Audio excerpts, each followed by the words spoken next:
दोस्तों हमारे पास बहुत सारे लोग आए कहते हैं कि हमारे डॉग के एक भी टिक नहीं है, पर उसका जब डायग्नोस करके देखते हैं तो उसमें टिक फीवर मिलता है।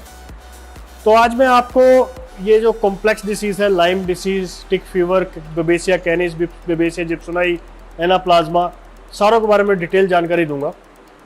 आज की डेट में जिन लोगों ने 4-5 पेट रखे हुए हैं या जो कैनल ओनर हैं, उनको सबसे ज़्यादा फाइनेंशियल लॉस इस डिसीज़ के बारे में हो रहा है। रीज़न उसका ये होता है कि ये डिसीज़ ना बेसिकली अनडायग्नोस रह जाती है, हमारे को पता ही नहीं लगता कि हमारा डॉग बीमार है। तो आज कुछ लक्षणों के बारे में बताऊंगा कि लाइम डिसीज़ अगर आपके डॉग को हो रखी है तो उसमें आपको क्या क्या लक्षण दिखाई देंगे। बहुत सारे जो कैनल के ओनर हैं वो कहते हैं कि हमारी फीमेल प्रॉपर हीट में नहीं आ रही, हीट में आती है तो ब्लीडिंग चलती रहती है उसकी, क्रॉस कराते हैं बच्चे नहीं देते, या बच्चे अबॉर्शन हो जाते हैं, बच्चे ख़राब हो जाते हैं। व्हाट्सएवर हर तरह के डिसीज़ जितने भी सिम्टम आ रहे हैं ये एक ही बीमारी से रिलेटेड है। तो इसमें जो मोटे मोटे तौर पे हमारे को सिम्टम दिखाई देते हैं कि सबसे पहले तो बच्चा लिम्पिंग करने लग जाता है, जो डॉग है वो उसके अंदर टांग उठा के चलना स्टार्ट कर देते हैं, या खाना थोड़ा सा कम स्टार्ट कर देता है। जो पहले नॉर्मली हमारे को क्लाइंट आए कहते हैं जी पहले 4 रोटियां खाता था, अब 3 खा रहा है या 2 खा रहा है, इस टाइप की प्रॉब्लम आने लग जाती है। एपेटाइट थोड़ा सा कम हो जाता है, बच्चा लेथार्जी से दिखाई देता है, प्लेफुल नहीं रहता, खाना खा रहा है पर वो इतना अच्छे से एनर्जी से खेल नहीं रहा, आपके साथ इंटरेक्ट नहीं कर रहा। ये सारे सिम्टम है लाइम डिसीज के। इसके अलावा नोज ब्लीडिंग, जो डॉग के नाक में से अगर ब्लड आ रहा है तो ये प्रॉपरली टिक फीवर का केस ही है। तो भाई सबसे पहले अगर आप कैनल ओनर है, जो अगर काफ़ी सारे डॉग रखे हुए हैं आपने, आपके पास काफ़ी सारे पेट्स हैं, अगर एक डॉग में भी डायग्नोस हो जाता है टिक फीवर का तो बाकी सारे डॉग का स्क्रीनिंग जरूर करवाएं, उनका ब्लड टेस्ट जरूर करवाएं। इसके अलावा जो हमारे को लेटेस्ट जो सा है इसके अंदर एलाइजा टेस्ट होता है।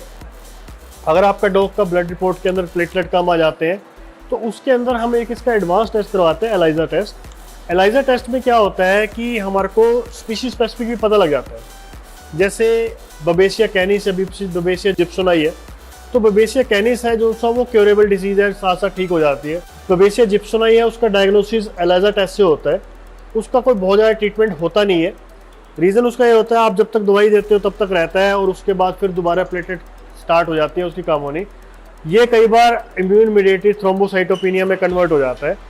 टिक फीवर कई बार इम्यून रिलेटेड हो जाता है, डॉग का जो इम्यून सिस्टम है उसी की प्लेटलेट पे काम करना स्टार्ट कर देता है और बार बार उसकी प्लेटलेट को कम करता रहता है।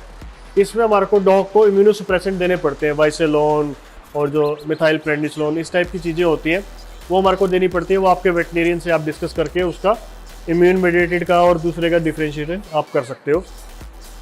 कभी भी डॉग आपको थोड़ा सा हल्का बीमार पड़ता है, उसके नोज से ब्लीडिंग हो रही है या लिम्पिंग करके चल रहा है या उतना प्लेफुल नहीं रहता, तो उसका ब्लड टेस्ट जरूर करवाओ, नहीं तो इतनी प्रोफ्यूज ब्लीडिंग स्टार्ट हो जाती है कई बार डॉग के अंदर कि आप उसको संभाल नहीं पाते।